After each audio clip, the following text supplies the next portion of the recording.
Om Shuklam Bharadharam Vishnum Shashivarnam Chaturbhujam Prasannavadanam Dhyayet Sarva Vighnupashantaye.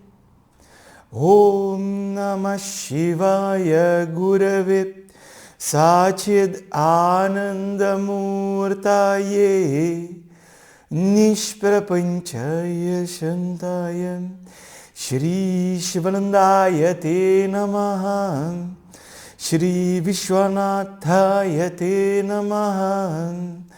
Om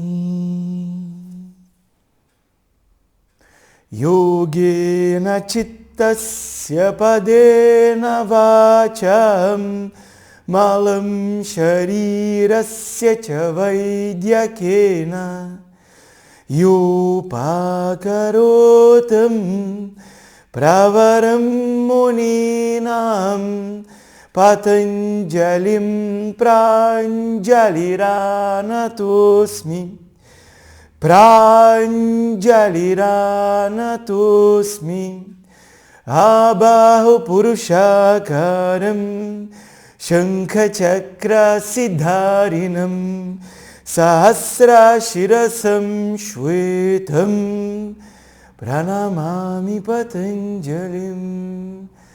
Om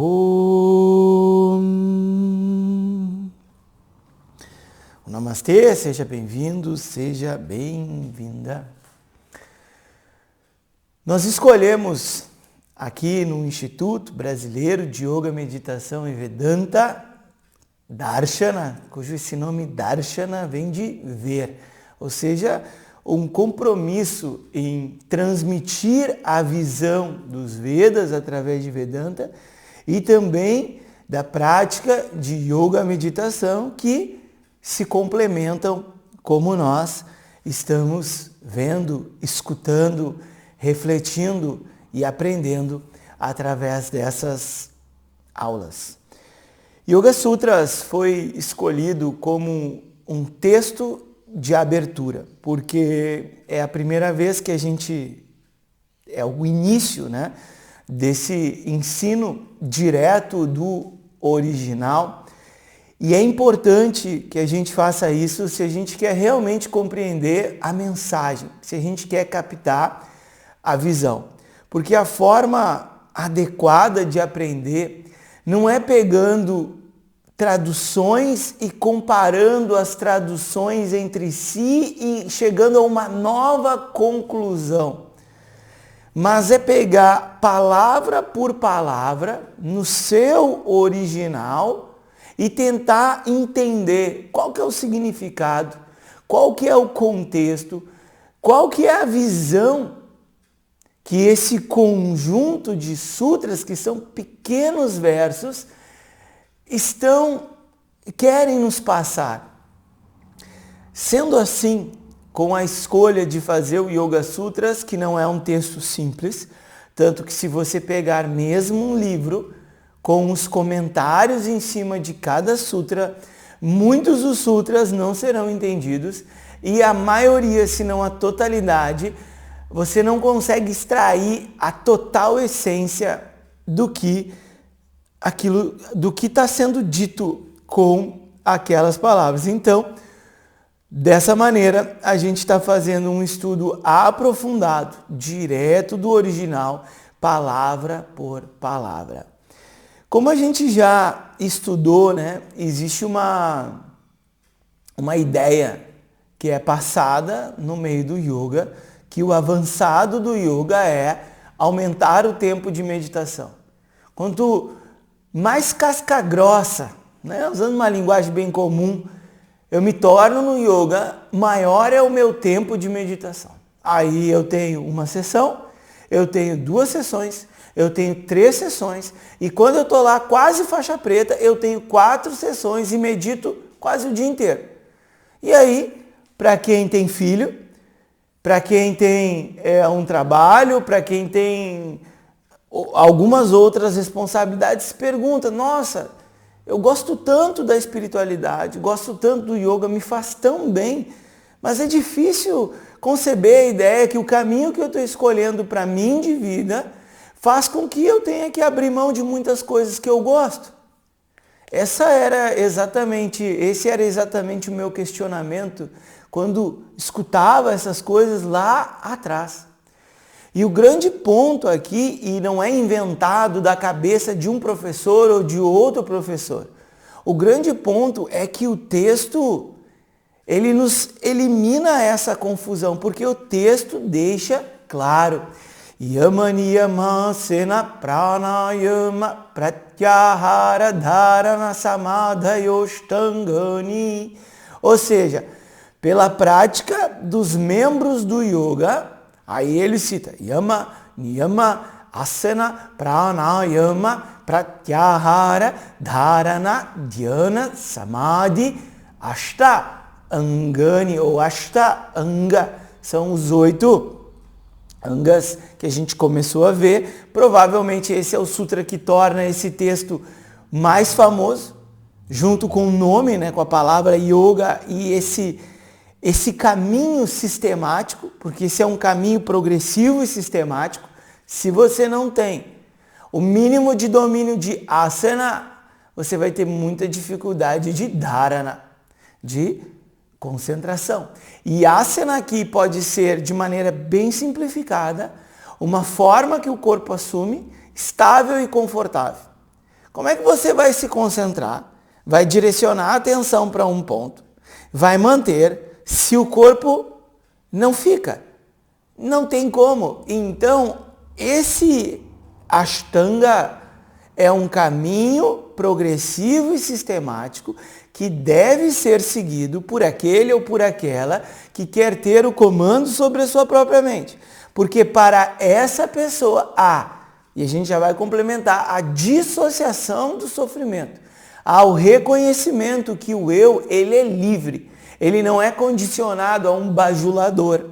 Ele não é condicionado a um elogio, a uma crítica. Ele é livre, mas devido a uma ignorância, que é a causa mãe, é a raiz, é o campo fértil de todos os problemas. Não havendo esse reconhecimento, surge o egoísmo, o desejo de ser especial, essa mente completamente que cria uma separação com tudo, como se as nossas ações elas não tivessem consequências que se conectam com outras pessoas. Desse egoísmo surge a luta, o apego excessivo e o medo. Mas toda a base está estabelecida numa ignorância que a pessoa tem sobre si mesmo. Então, essa é o caminho, né, esses componentes do yoga, esses membros do yoga, eles querem criar a dissociação. Mas aí, para conectar com o que foi falado no início, o que Patanjali falou nos versos passados? Ele disse que pela prática dos membros do yoga, ou seja, não de uma parte, porque tem pessoas, e pode continuar fazendo, que fazem asana de manhã, antes do almoço, depois do almoço e de noite. O asana, ele tem um limite que ele pode te dar. Vai te ajudar a te manter saudável? Sem dúvida. É uma forma de terapêutica? Sem dúvida. Pode ser usado como um treinamento intenso, físico? Sem dúvida. Só que o asana, ele tem um limite. E tem outras partes, né, desse yoga, que nesse contexto aqui significa prática espiritual, que são tão importantes quanto asana.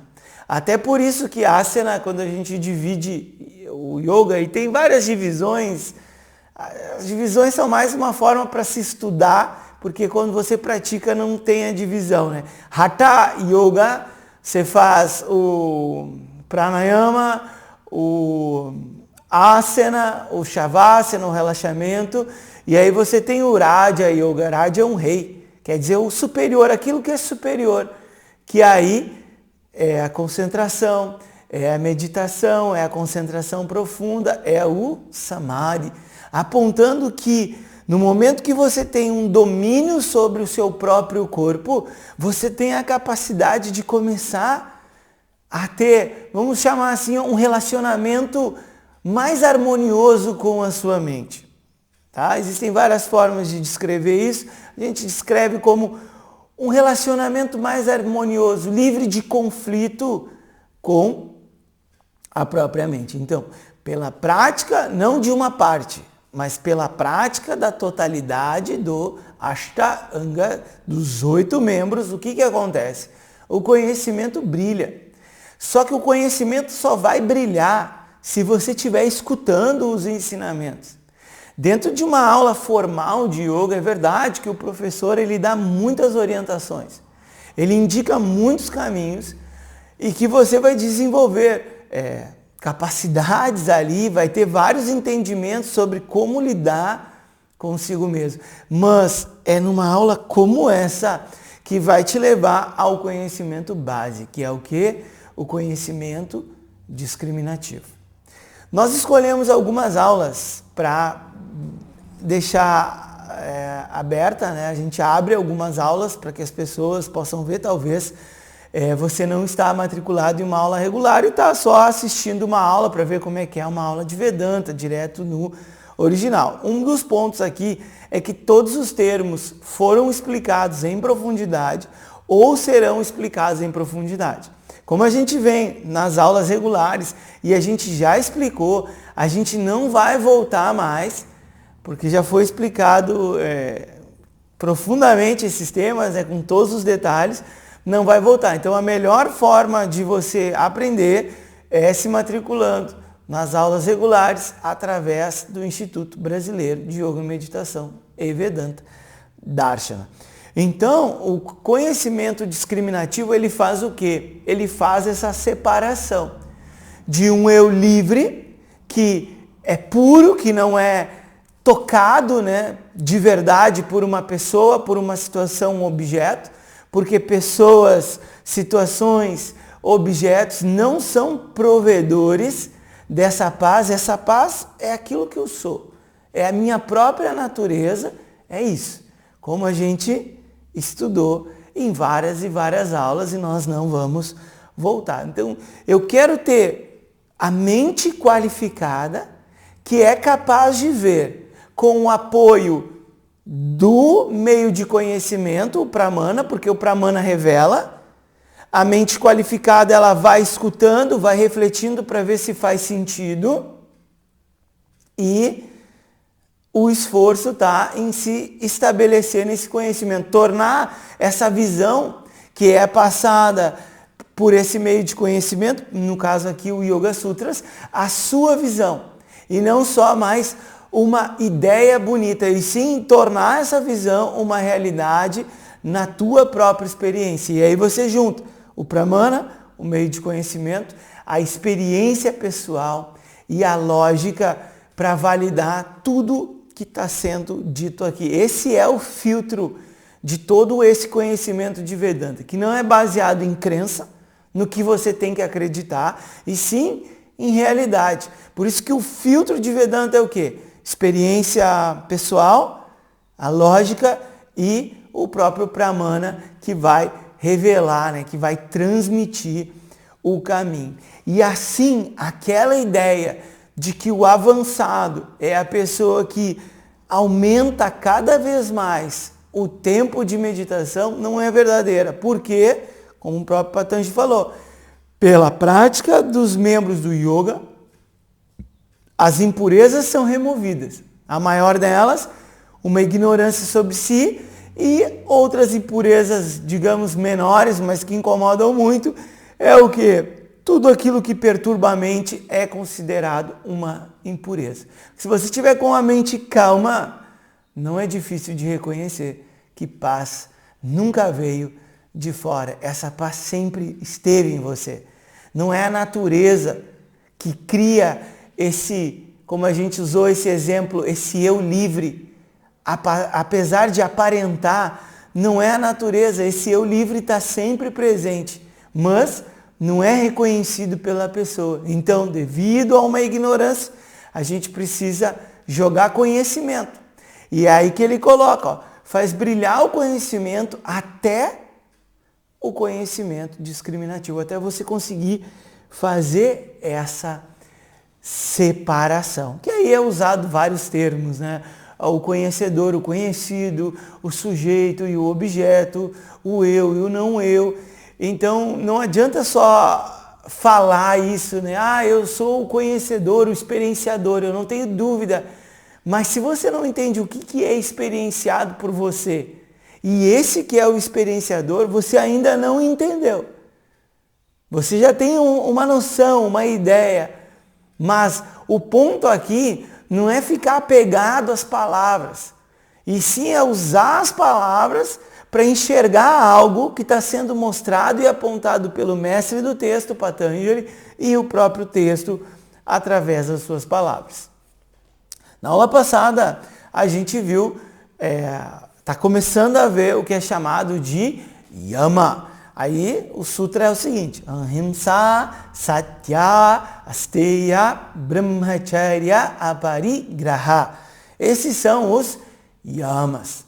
Yama é controle, é um freio que a gente coloca em um impulso natural de autoproteção, que por vezes, para se alcançar aquilo que se deseja, no meio do caminho se valida uma violência, se prejudica uma outra pessoa ou se prejudica a si próprio, se valida uma mentira, se torna extremamente apegado, possessivo a certas coisas, em prol de quê? De um impulso, uma necessidade que é natural por se autoproteger.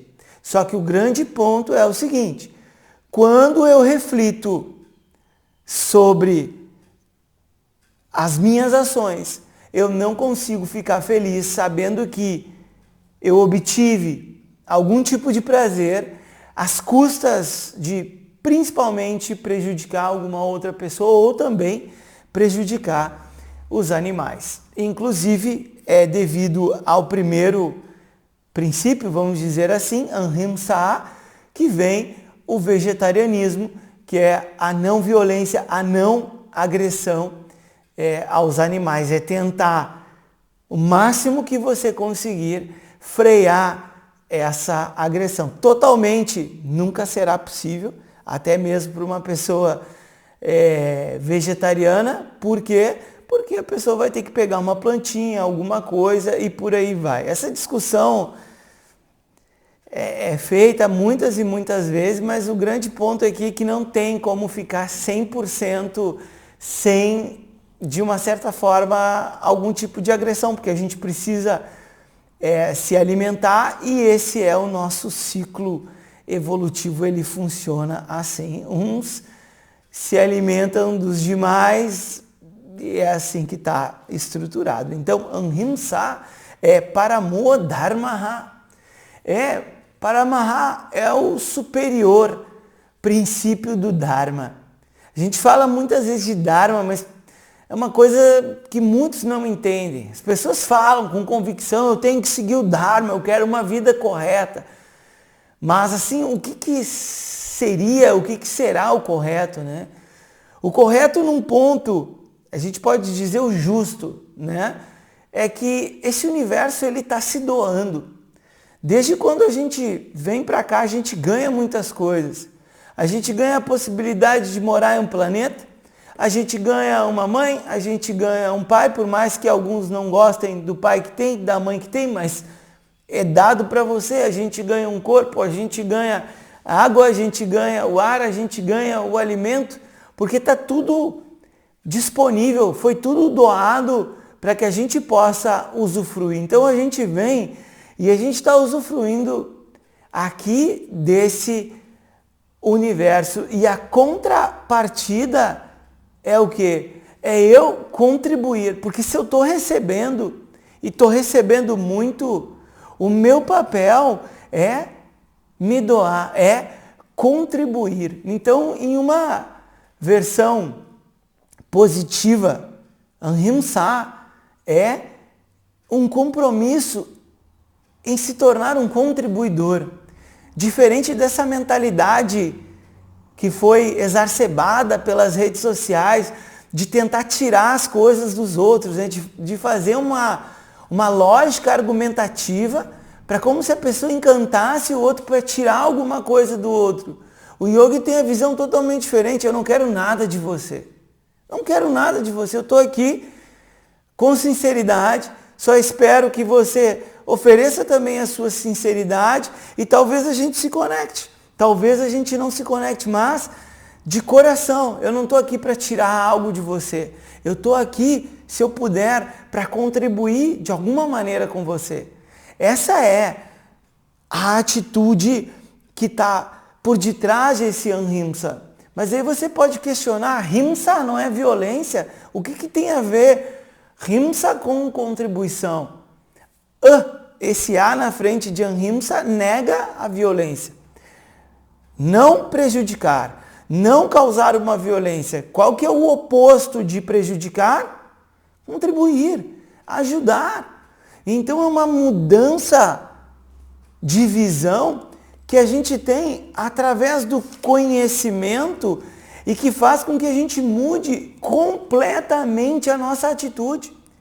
E se você é uma pessoa que não quer algo do outro, mas que se vier, você recebe porque não tem problema algum, mas não tem o desejo das relações não é centrado em tirar o que é do outro, em pegar o que é do outro, e sim na contribuição. Você é uma pessoa livre para dizer não, você é uma pessoa livre para ser quem você é, porque a gente não está aqui para ficar bajulando as outras pessoas e nem está aqui para aparentar ser especial, porque se você já chegou até aqui, você já sabe disso. Que tem algumas dificuldades, algumas provavelmente nessa vida não vão mudar, e isso é o que faz você um ser humano. E as suas imperfeições que tornam você perfeito. Olha aqui, é uma frase dúbia, mas ela é uma realidade. É as tuas imperfeições que tornam você perfeita. E isso vale para mim e vale para qualquer pessoa. Portanto, ahimsa, ele é o primeiro princípio dessa vida de Dharma que gera punya. Punya é um mérito, punya é aquilo que é desejado. Aí tem uma frase famosa, né? Quem segue o Dharma protege. Porque você procura fazer o bem. E um dos pilares é fazer o possível para não prejudicar os outros e não prejudicar a si próprio. Porque ahimsa não é da borda do corpo para fora. Ahimsa também inclui você. Portanto, uma pessoa que tem a firmeza da não violência, a firmeza desse princípio, é uma pessoa extremamente forte. Extremamente forte. Aí tem uma história que me lembra o seguinte, dentro da tradição, né? Tinha um grande guerreiro e ele, enfim, foi saudar uma outra pessoa, assim, e ele disse assim, ó, eu tô pronto para te abraçar, mas eu tô pronto para arrancar a tua... Por quê? Porque a pessoa, ela tem o seu norte de vida naquilo que é certo. E aquilo que é certo vai ser feito independente de quem está lá do outro lado. Obviamente que isso é só uma metáfora, não é para... Entendeu, né? Não é para tirar, né, da outra pessoa, mas o que o ensinamento está apontando é que essa pessoa está pronta para acolher a outra pessoa quando precisa, mas está pronta para colocar um limite também quando precisa. Porque tem a visão espiritual, né? A pessoa entrou na espiritualidade. E aí a pessoa vem com essa aqui, não, agora eu estou colocando o princípio da não violência, aí as outras pessoas começam a agredir essa pessoa e essa pessoa nem se defende, iludida num princípio que ela não entendeu. Porque se você deixa as outras pessoas te desrespeitarem, você está contribuindo com uma violência para si próprio.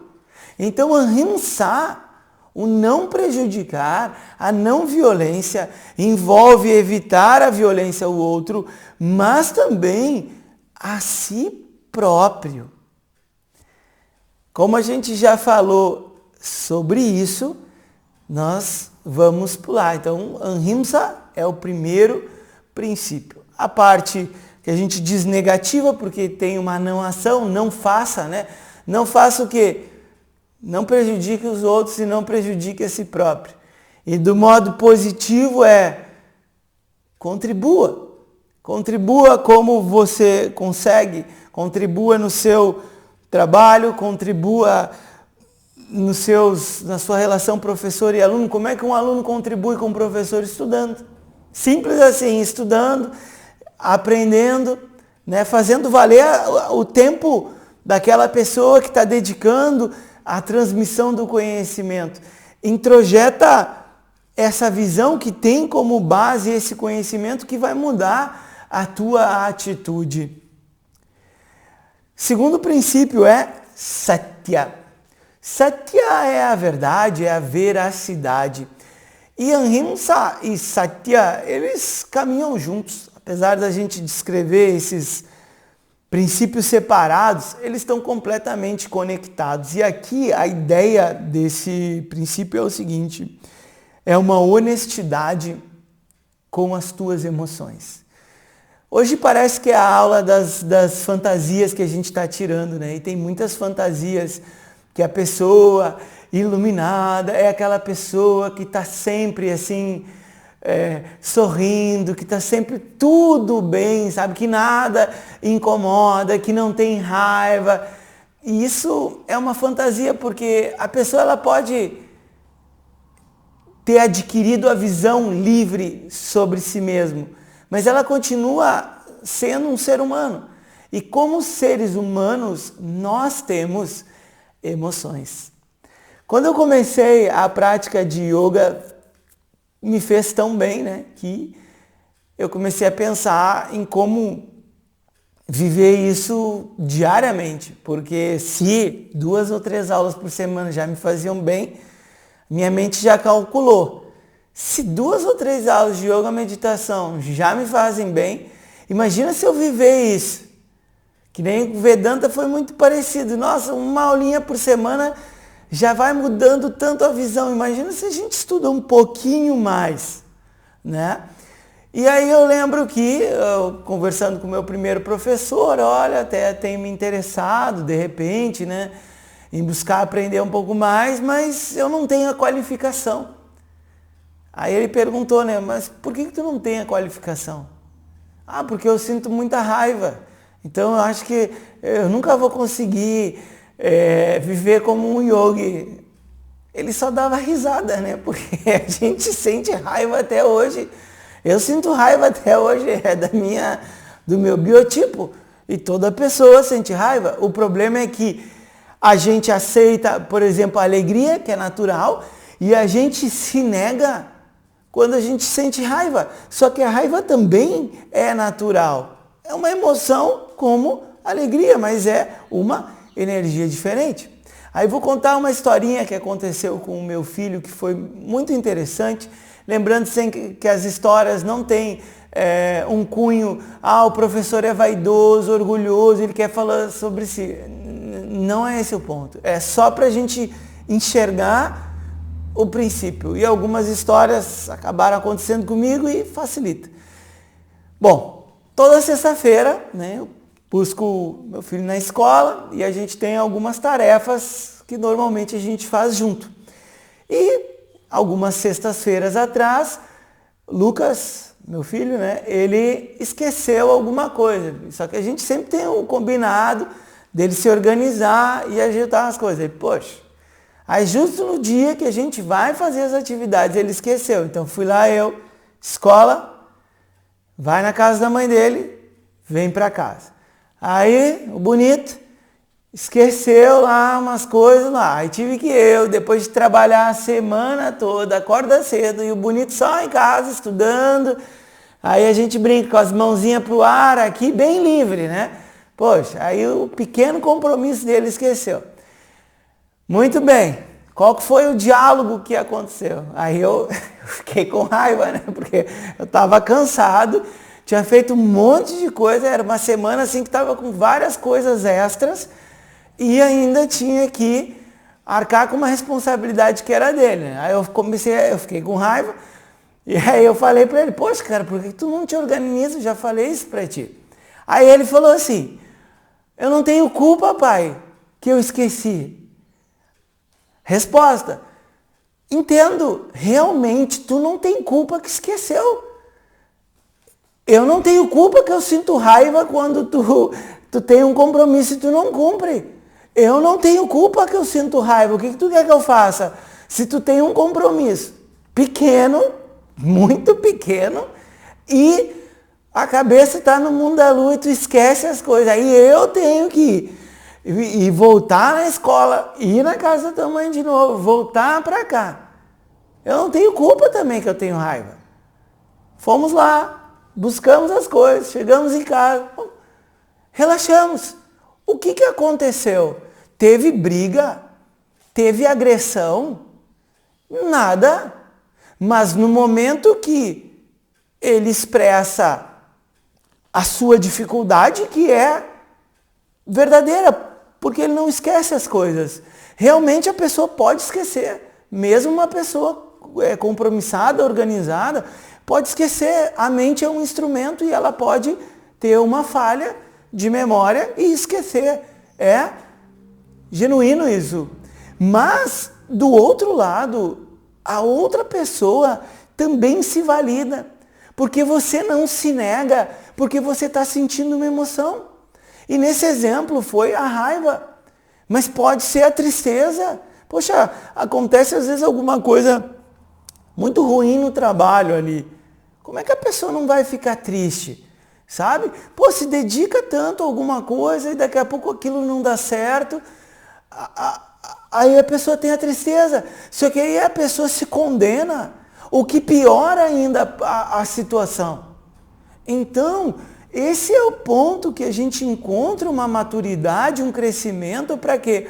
Para validar as nossas emoções. Porque eu não vou lutar contra mim mesmo. Agora, é claro, se a pessoa tem um ataque de raiva e agride verbalmente a outra pessoa ou até fisicamente a outra pessoa, aí sim tem um grande problema. Agora, no momento que você expõe isso, e poderia ser de uma outra forma, olha, quando dentro de um relacionamento, olha, quando você marca comigo, enfim, etc., e você simplesmente me ignora, eu me sinto muito triste, eu preciso de alguns dias em silêncio comigo mesmo para me reorganizar. Tu não está mentindo para outra pessoa, tu está sendo honesto com a outra pessoa. E às vezes falta essa honestidade, porque nem sempre a vida tá tudo bem. Não tá tudo bem. Não tá tudo bem. Olha, eu passo por uma fase muito difícil, tá meio complicado, sabe? Tá meio complicado, então eu preciso desse tempo para me organizar. E a ideia é quando a gente expressa as emoções, quando a gente é honesto com a gente mesmo, não é descarregar o nosso problema nos outros. Mas quando tem uma situação assim, é validar o seu sentimento. É a raiva, é a tristeza, ou talvez seja a alegria, né? A pessoa às vezes fica alegre pela conquista do outro. A gente fala isso às vezes para um filho, mas tem dificuldade de falar para um namorado, para um marido, para uma esposa ou para um amigo, ainda mais nessa sociedade competitiva, né? Que as pessoas parecem que querem se diminuir para parecerem maiores, especiais. Eu preciso de uma marca registrada para me diferenciar dos outros, para parecer especial, quando eu só vou aparecer ser especial, porque de fato as pessoas se esforçam, têm os seus trabalhos, mas no fundamento ninguém é especial. Todos nós somos pessoas que estamos fazendo ações. Algumas ações são mais positivas, outras ações são negativas. Então, Satya é essa honestidade com as suas emoções, com a sua história, com os teus desejos, com aquilo que tu quer, porque a vida, como tem aquela frase, a vida é muito passageira. Então, se você não viver aquilo que você quer viver em prol de ficar agradando os outros, é possível que chegue um momento que você não terá mais a possibilidade de viver o que você quer viver. Aí, a pessoa que fez isso fica frustrada, fica decepcionada e o pior, joga a culpa no outro. Mas não é o outro que te obriga. Não é o outro que está te obrigando a vir até aqui. Essa é a tua escolha. Uma outra história, né, que para mim foi uma virada de chave, né, quando lá no início dando aula de yoga, meditação, tudo, né, acabava reclamando assim da questão financeira, né? Do yoga, achava que tinha que ter maior reconhecimento, aquela coisa toda. E um dia uma amiga chegou para mim e disse: o que está te obrigando a fazer isso? Então troca de serviço, se não tá bom para ti, troca.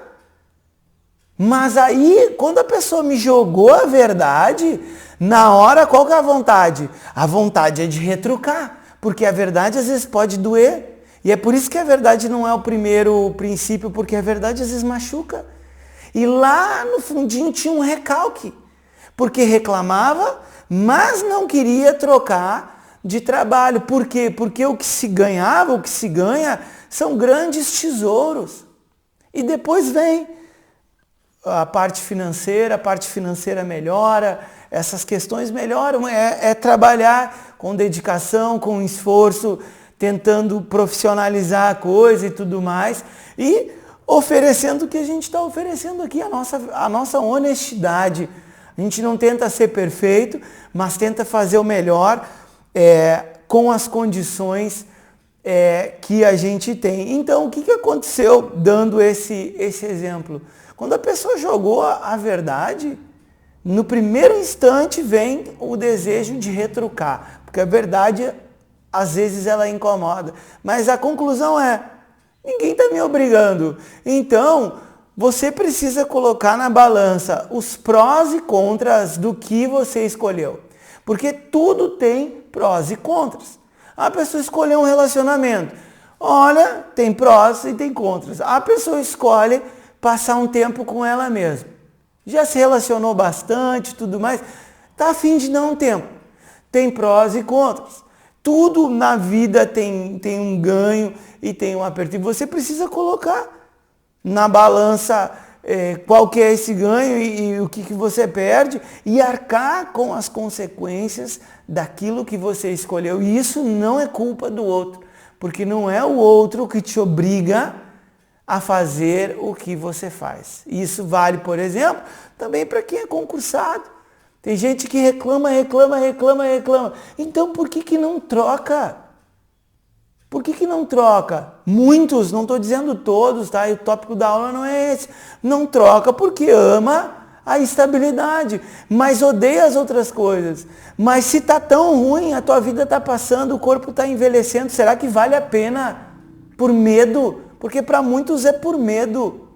Tem muitas pessoas que vivem tantas coisas que não gostam mais, que só não mudam por medo. Swami Rama fala, já faleceu, né? Que quando a gente está no processo de autoconhecimento, a gente precisa enfrentar os medos. Enfrentar esse medo. Por isso que a arma do yoga é o desapego. O desapego que tem como base a compreensão. E não a ignorância de largar aquilo que é bom, que é uma visão tão infantil, mas tão infantil. E sim, o ponto da visão do desapego é o quê? Pessoas, situações e objetos não são os provedores, os criadores dessa paz. E também não poderão te dar essa liberdade, essa dissociação do sofrimento. Nós estamos falando assim, mas tudo isso já foi explicado. Não são as pessoas, isso está em você, não é a natureza que cria isso, apesar da pessoa sentou lá no monte de areia no final de tarde, eu me senti tão bem. Não foi o mar, o som das ondas, o barulho do vento que produziu isso. É você, em conexão com aquilo que não muda em você. Mas como a mente está sempre distraída e cheia de coisas aí dentro, a pessoa não reconhece algo que é óbvio sobre si mesmo. Portanto, Satya, essa honestidade, ela é difícil de ser obtida. E algumas pessoas têm isso nato, né? Já vêm com isso. Outras pessoas não têm. Por isso que na disciplina do espiritual, né, tem aquela divisão o yin, o yang. E tem pessoas que precisam da energia yang. Tem pessoas que não precisam de ficar ali maunam, silêncio. Não, a pessoa já é toda quietinha, sabe? Já tem a tranquilidade. Mas a pessoa não consegue abrir a boca para colocar certos limites. Essa pessoa não tem a força. Verdadeiramente falando, ela tem a força. Mas essa força, ela não foi trabalhada. E isso vai mudar de pessoa para pessoa. Dependendo do teu biotipo, tu vai ter mais facilidade de se colocar. Agora tem um ponto. Se você não se colocar, quem vai sofrer é você. Porque aí você vai passar por cima de si mesmo. Você vai negar as suas próprias emoções. Você pode entrar num processo de autocondenação. E se estava ruim pelas circunstâncias que a vida apresenta, você se autocondenando não vai ficar ruim, vai ficar muito ruim. Portanto, Satya é outro grande compromisso. É um compromisso com a verdade, a sua honestidade de acolher as suas emoções, de acolher os teus desejos, o que você quer, porque o desejo ele é o norte da vida. É o que faz sentido para você. E não o que é mais fácil de fazer, ou principalmente, vou fazer o que todo mundo faz. Lembra das aulas passadas, né? A sociedade, por tendência, ansiosa, tensa, nervosa, preocupada e no final, doente. A média, devido à estrutura que hoje está estabelecida, a tendência é ir por esse caminho. Então, se a média está indo por esse caminho, eu vou para o outro lado. Não que seja sempre assim, mas se a média está indo por um caminho, eu vou para o outro lado. Aí me faz lembrar uma historinha, né? Nós tínhamos um outro estúdio, antes de ser o instituto, e ficava numa avenida, né? Uma rua bem movimentada. E uma avenida bem movimentada. E eu lembro que quando chegava no período do Natal, que era para as pessoas ficarem tranquilas, porque a maioria descansa, tem um período de pausa, as pessoas entravam numa excitação absurda, um estado de nervosismo, as pessoas brigando, o trânsito caótico e tudo mais. E é nesse período que o yoga ele aumenta o tempo de meditação. Aí lá no inverno, que as pessoas estão preguiçosas, engordando, comendo um monte, aumenta a carga de exercício. Aí você vai, pisa lá no fundo do acelerador nas suas práticas. É só uma metáfora para a gente entender, porque enquanto as pessoas num período para ir para um período de descanso, eram para fazer as coisas com tranquilidade, se torna um caos. E o inverno, que é quando a gente precisa manter o corpo mais aquecido, que nós deveríamos nos movimentarmos ainda mais, as pessoas vão parando, e aí chega depois primavera, verão, elas precisam correr atrás do que não foi feito lá no inverno. Então, Satya é uma honestidade. Aí, como a gente falou, você vai pegar o Yoga Sutras, mesmo comentado, você não tem como extrair o que está por detrás dessas pequenas palavras, porque no sutra em si só está lá, né? O sutra Ahimsa Satya Steya Brahmacharya Parigraha. Seguimos. Tomar uma aguinha.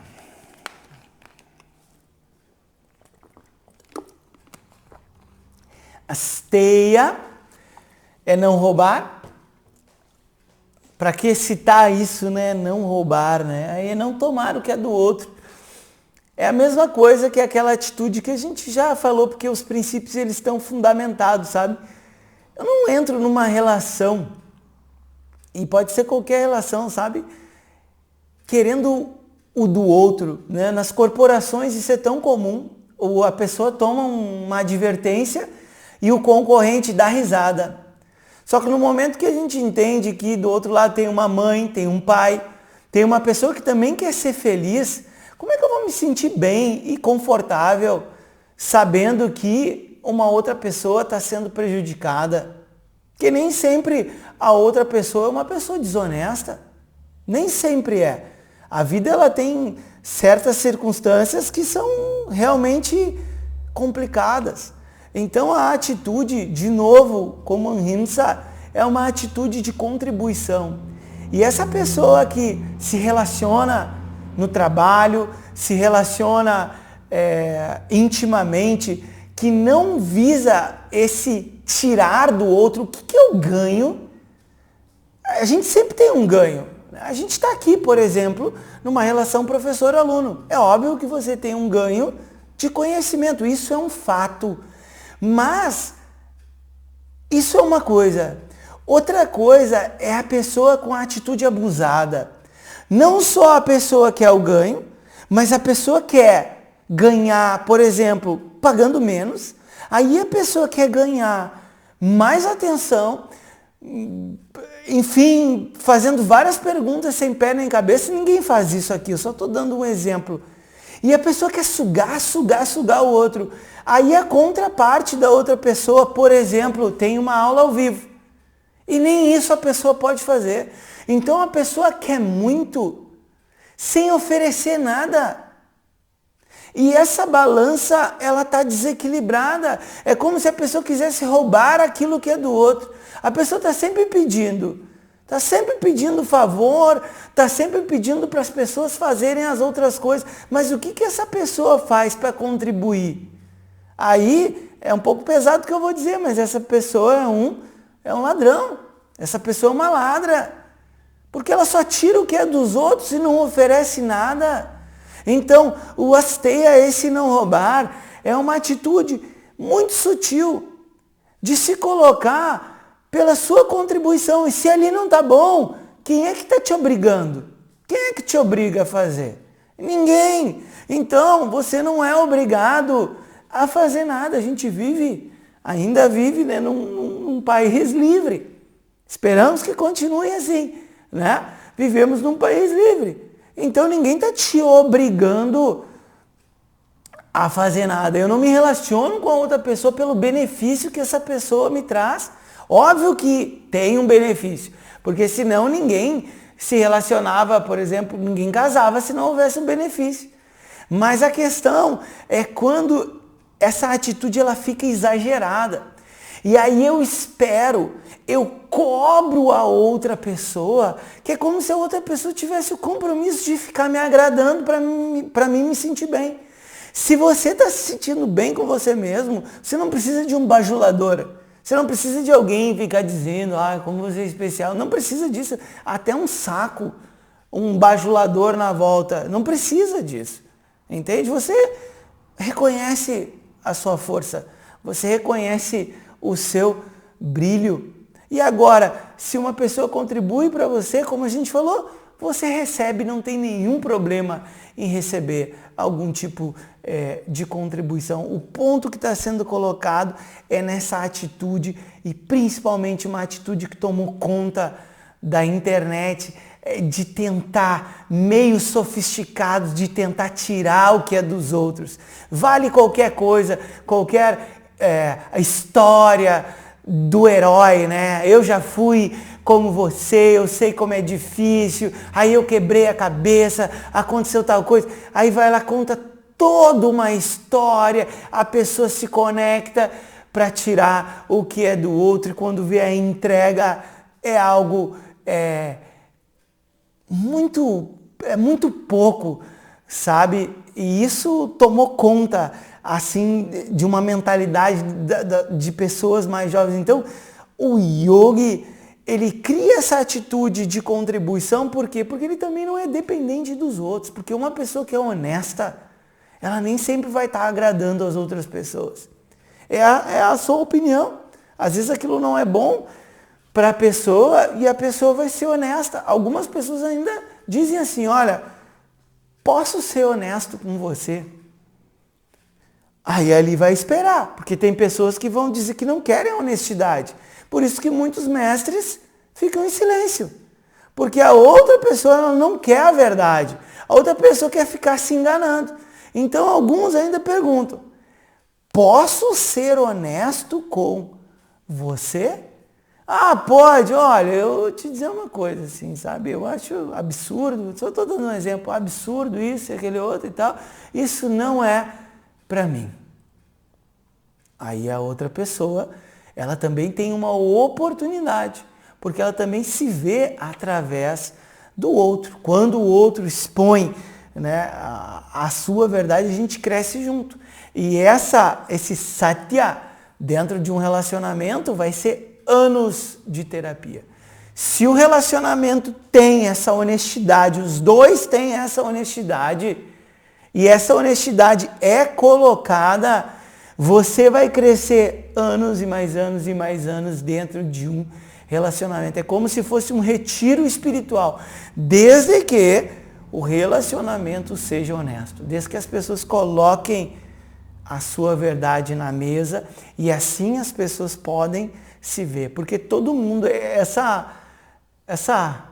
esses personagens que as pessoas assumem para parecerem agradáveis, eles duram por um tempo. No momento que tem muita intimidade, que as pessoas estão muito perto, você vai enxergar os dois lados da pessoa. Um lado muito agradável realmente, normalmente, e um lado com algumas coisas que não são agradáveis. Esses tempos, conversando com uma amiga, né?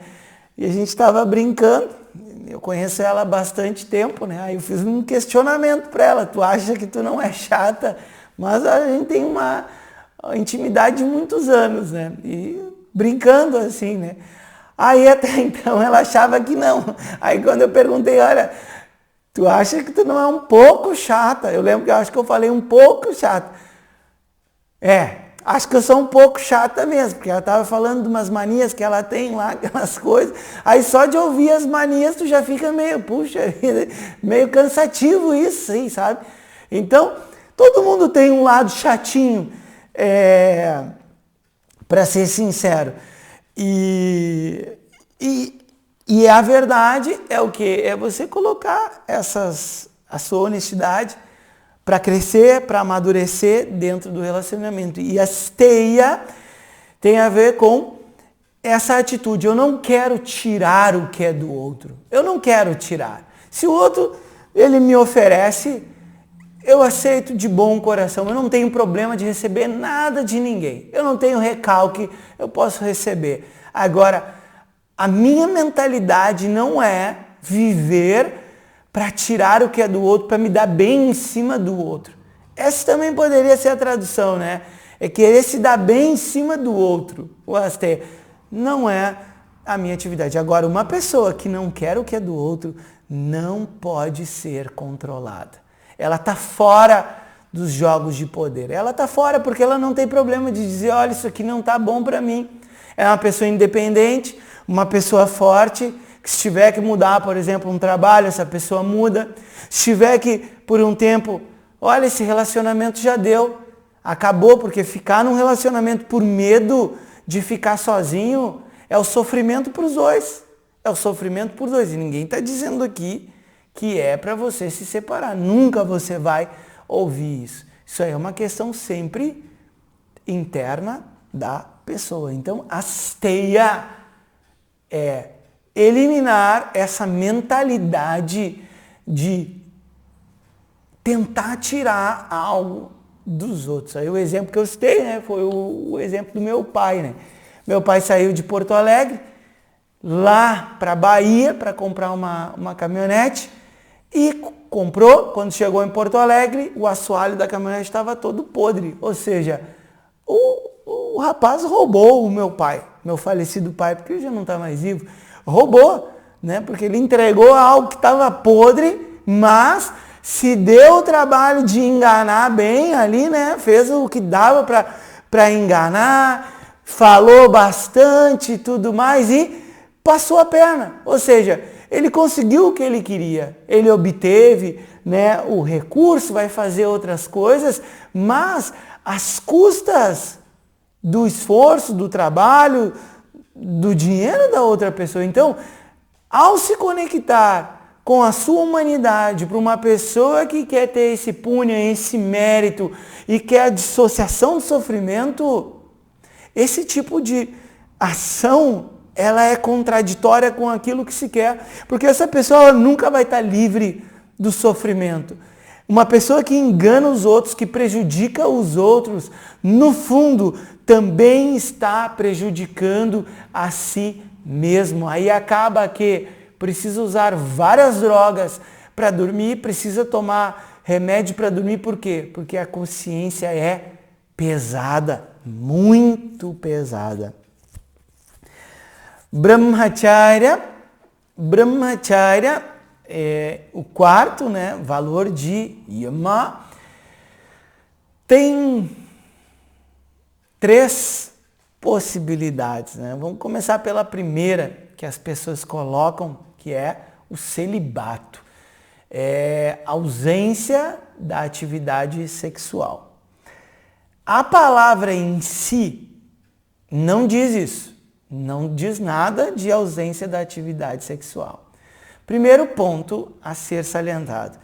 Não tem dentro dos Vedas, aqui dentro dos textos, uma proibição para atividade sexual. Inclusive, muitos professores são casados, têm filhos e é visto como natural. É algo natural, então não é proibido. O que acontece que é complicado? Se uma pessoa faz um voto de Swami, uma renúncia, você está renunciando a uma vida familiar, a uma vida profissional, a vida comum, vamos chamar assim, para viver uma vida puramente espiritual. Você está escolhendo esse caminho para você. Então, nesse caminho há uma ausência de atividade sexual. Esse é o ponto. Ninguém obriga na nossa sociedade uma pessoa a ser padre. Se é certo ou não um padre ter ou não ter atividade sexual, é discutível. Agora, dentro das regras hoje estabelecidas, em 2025, não é permitido. Então, a pessoa que escolhe esse caminho, a pessoa sabe que tem esse ponto. Se a pessoa tem o desejo, a vontade, é melhor ela casar. Casar, ter filhos, desenvolver a sua sexualidade dentro da sua intimidade. O que não tem problema algum, você pode viver a tua espiritualidade porque isso é natural, é nosso, é de todos nós. Esse é o ponto número 1. Aí vem um problema, tá? Eu não vou citar o nome porque a ideia aqui não é gerar nenhum embate com nenhum tipo de tradição, mas tem aqui em Porto Alegre, em alguns lugares, vou chamar de grupo, né? Um grupo que não sei quem dá voto de Swami para as pessoas. Não sei se por carta ou como dá, as pessoas se dizem Swamis e essas pessoas casadas e nem sabem o que é Swami e dizem que recebem o nome espiritual, né? Swami de tal, Swami de tal. Isso é um absurdo, porque a pessoa nem sabe o que é um Swami. E segundo, esse voto, ele é dado sob certas circunstâncias. Na própria Índia, você não vai receber um voto de renunciante, porque para você se tornar um renunciante, alguém tem que iniciar você. Não é assim, eu decido a renúncia e eu vou viver a renúncia. Dentro da tradição não é. Você precisa ir no mestre que renunciou. E aí tem vários quesitos, aí tem um ritual ali de iniciação. Feito o ritual de iniciação, você vai fazer várias práticas para viver como um renunciante.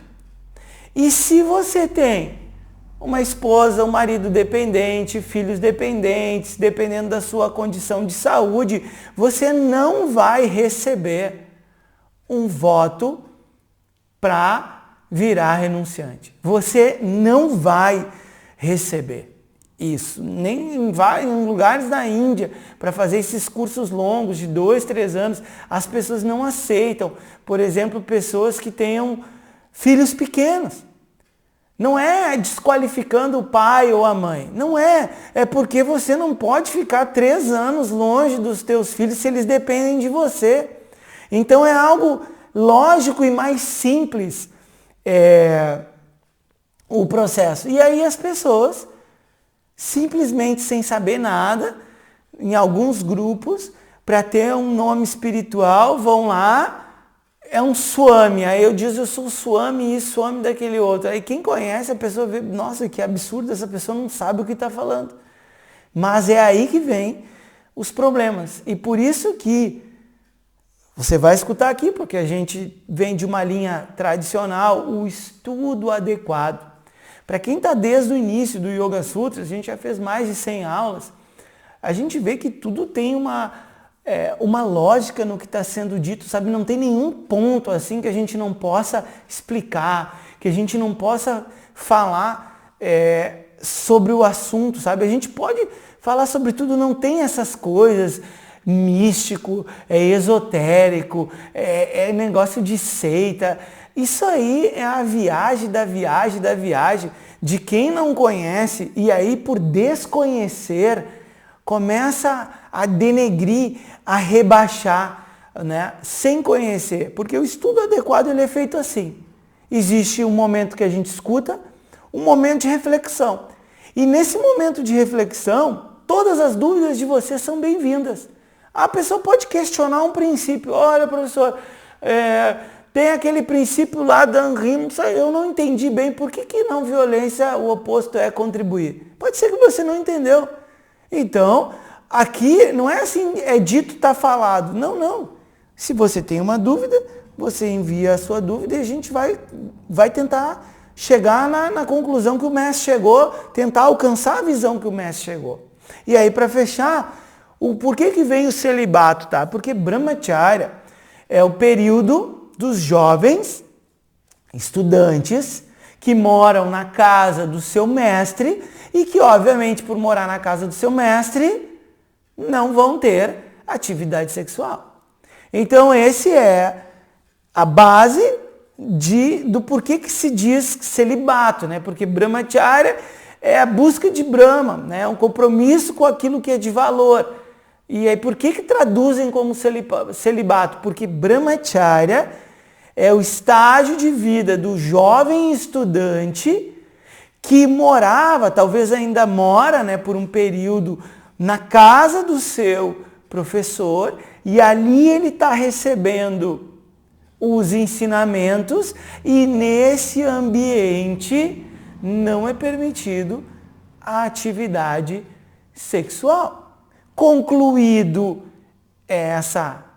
esse momento de vida, muitos escolherão, se vão escolher uma vida, por exemplo, tipo um monge assim, ou se vão se tornar pais e mães de família. A maioria vão ter as suas famílias. Inclusive, na Bhagavad Gita, Shri Krishna fala que para atingir, né, o autoconhecimento é mais fácil uma vida de Karma Yoga do que puramente uma vida de renúncia, porque o trabalho, ele acelera o teu crescimento. Os relacionamentos, todos os relacionamentos a gente tem pontos de crescimento e amadurecimento. Mesmo o término de uma situação que foi bem dolorosa, pelo menos vai te mostrar o quê? Eu nunca mais quero viver isso aqui que eu vivi. Isso aí é um grande crescimento. É um grande crescimento, porque você tem certeza que esse tipo de furada nessa vida você não vai entrar mais. Então, dessa perspectiva, há um grande ganho. Eu não me iludo mais. Eu fui ingênua. Eu fui ingênuo. Quantas vezes a gente já falou isso? Eu já fui ingênuo muitas vezes na minha vida. Mas a gente, como se diz, vai tomando na cabeça. Vai tomando na cabeça. E daqui a pouco, em vez de tomar na cabeça, a gente firma o braço e se estabelece, se estabiliza. Já não é mais aquela pessoa frágil. E essa força, que não é a fragilidade, não vem de você estar pendurado com uma outra pessoa. Isso vem de você com você mesmo. Isso vem da sua visão de si mesmo. Não desmerecendo os outros, porque aqui ninguém... porque agora eu sou forte. Não é essa visão, esse papo de empoderamento. Não é nada disso aí, tu entendeu? Mas é uma força silenciosa que está pronta para ser usada, porque se vier algum abusador, a pessoa que é forte, que é honesta em si mesmo, ela não tem problema de passar a tesoura nas unhas do abusado. Não tem problema. E se vier uma pessoa mais sensível que está precisando de ajuda, essa pessoa também não tem problema de escutar, de acolher a outra pessoa. E isso foi a metáfora que foi falado. Quando na historinha, o guerreiro falou, olha, eu estou pronto para te abraçar e pronto, para ti, tic, estou pronto, depende de você. Qual que é a tua atitude? Se você vier de boa, estou usando essas linguagens bem comuns, hein? Se você vier de boa comigo, serei um grande amigo. Agora, se você vier para tentar me passar a perna, não vem, porque você vai se ver mal comigo. Essa é a atitude de alguns desses princípios. Vamos repetir para ficar bem firme. Se você vier de boa comigo, eu serei um grande amigo. Agora, se você vier querendo me passar a perna, saiba que aqui você não terá lugar. Então, é essa a força e está dentro de Ahimsa, porque eu também não quero me deixar ser prejudicado, não quero prejudicar os outros.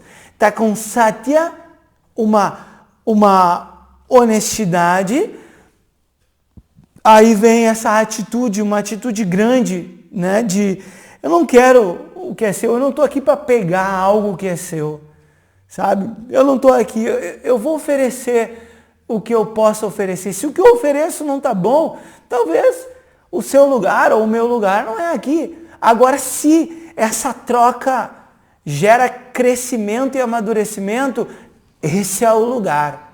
Esse é o lugar. Mas é difícil.